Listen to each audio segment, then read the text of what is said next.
Bismillahirrahmanirrahim. Qala musannifu rahimahullah ta'ala nafa'ana Allah bi'ulumihi wa bi'ikadihi fillah. Allahumma amin ya rabbal alamin. Wa ba'du qala, sesungguhnya kebanyakan bencana yang menimpa anak Adam itu ialah kerana sungutan dan rungutan terhadap Tuhan. Adakah patut seseorang hamba Allah itu merungut dan tidak puas hati? Padahal Allah itu Maha Pengasih, Maha Penyayang, Maha Adil, Maha Tahu dan Maha Bijaksana. Nabi Muhammad SAW pernah bersabda, kasih Allah kepada hambanya adalah lebih dari kasih ibu kepada anaknya. Wahai manusia, tunjukkanlah sopan santun yang baik. Bersabarlah di masa kesusahan walaupun kamu letih lesu dengan kesabaran itu. Bersabarlah di samping kamu bertawakal dan berserah diri kepada Allah. Redalah dengan Allah, redalah dengan Dia. Jika kamu masih dapati diri kamu masih wujud, maka hapuskanlah wujud kamu itu. Jika kamu telah tidak ada, di manakah kamu? Pernahkah kamu dengar firman Tuhan, A'udzubillahi minasyaitonirrajim. Kutiba 'alaikumul qital wa huwa kurhul lakum wa 'asa an takrahu syai'an wa huwa khairul lakum wa 'asa an tuhibbu syai'an wa huwa syarrul lakum wallahu ya'lamu wa antum la ta'lamun. Diwajibkan atas kamu berperang. Padahal berperang itu adalah sesuatu yang kamu benci. Boleh jadi kamu membenci sesuatu padahal ia amat baik bagimu. Dan boleh jadi pula kamu menyukai sesuatu padahal ia amat buruk bagimu. Allah mengetahui sedang kamu tidak mengetahui. Pengetahuan tentang hakikat sesuatu telah jauh dari kamu, dan kamu terbimbing dari hakikat-hakikat itu. Oleh itu janganlah tunjukkan tidak sopan jika kamu suka atau tidak suka akan sesuatu. Jika kamu dalam peringkat pertama, yaitu peringkat orang-orang yang soleh, maka patuhlah kepada syariat dalam semua perkara yang berlaku kepada kamu. Jika kamu dalam peringkat kedua, yaitu peringkat wilayah, yakni kewalian, maka ikutlah segala perintah dan jangan melampaui batas. Pada peringkat terakhir, hendaklah kamu redha dengan lakuan Allah dan bersesuaian dengannya.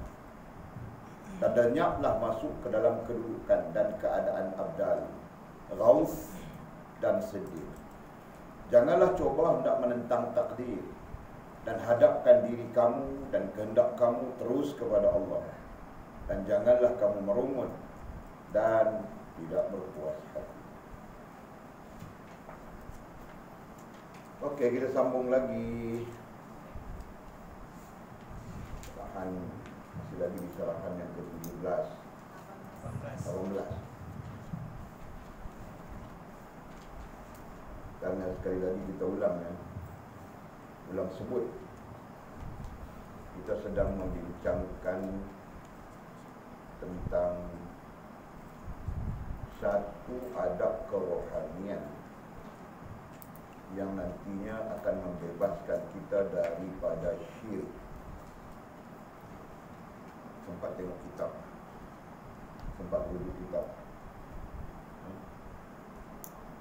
Kita membincangkan salah satu daripada adab kerohanian yang pada kita penting, kerana nantinya akan membebaskan kita daripada syirik. Kan? Dalam kesimpulan mudah, kalau hal ini tidak selesai atau kita tidak beradab dengan adab yang sepatutnya di sini, maka nantinya kita akan syirik kepada Allah Subhanahu wa taala, sama ada dalam keadaan kita sedar maupun tidak. Dan itu adalah sesuatu yang perlu kita bimbangi, perlu kita takut berlaku syirik pada kita dalam keadaan yang kita tidak sedar. Itu yang kita takut. Ya? Syirik itu berlaku di mana? Berlaku di buruk adab kita terhadap Allah SWT. Buruk adab itu di mana?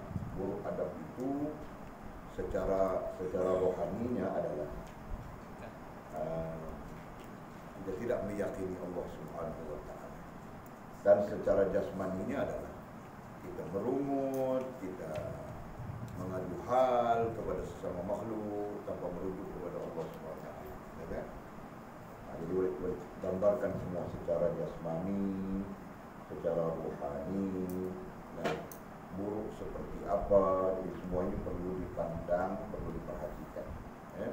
Mudah-mudahan Allah Subhanahu wa taala melimpahkan kepada kita ilmu pengetahuan, menjadikan kita orang-orang yang takut kepada Allah, orang-orang yang dipelihara oleh Allah Subhanahu wa taala, dijaga daripada sesuatu yang memudaratkan iman kita, memudaratkan Islam kita, memudaratkan ihsan kita, sampai kita kembali kepada Allah Subhanahu wa taala. Sekarang kita sambung kata musannif, sesungguhnya kebanyakan bencana yang menimpa anak Adam itu ialah kerana sungutan dan rumutan terhadap Tuhan. Sesungguhnya kebanyakan bencana bala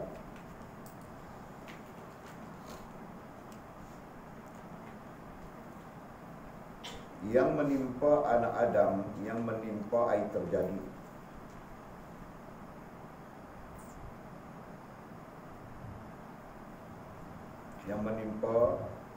terjadi terjadi kalau kita pakai perkataan terjadi ke atas, itu lebih terjadi ke atas anak Adam. Nantinya pencerahan itu berlaku dan sebagainya. Ialah kerana air berpunca, dengan berpunca. Ialah kerana air berpunca dari sungutan dan rumutan. Sungutan dan rumutan, kedua-duanya ai tidak berpuas hati.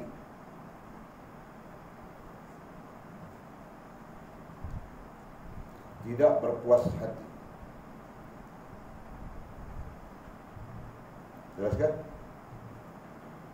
Terhadap Tuhan. Tidak berpuas hati terhadap Tuhan. Jadi kita mau faham macam mana ayat ini. Fahamnya mudah saja.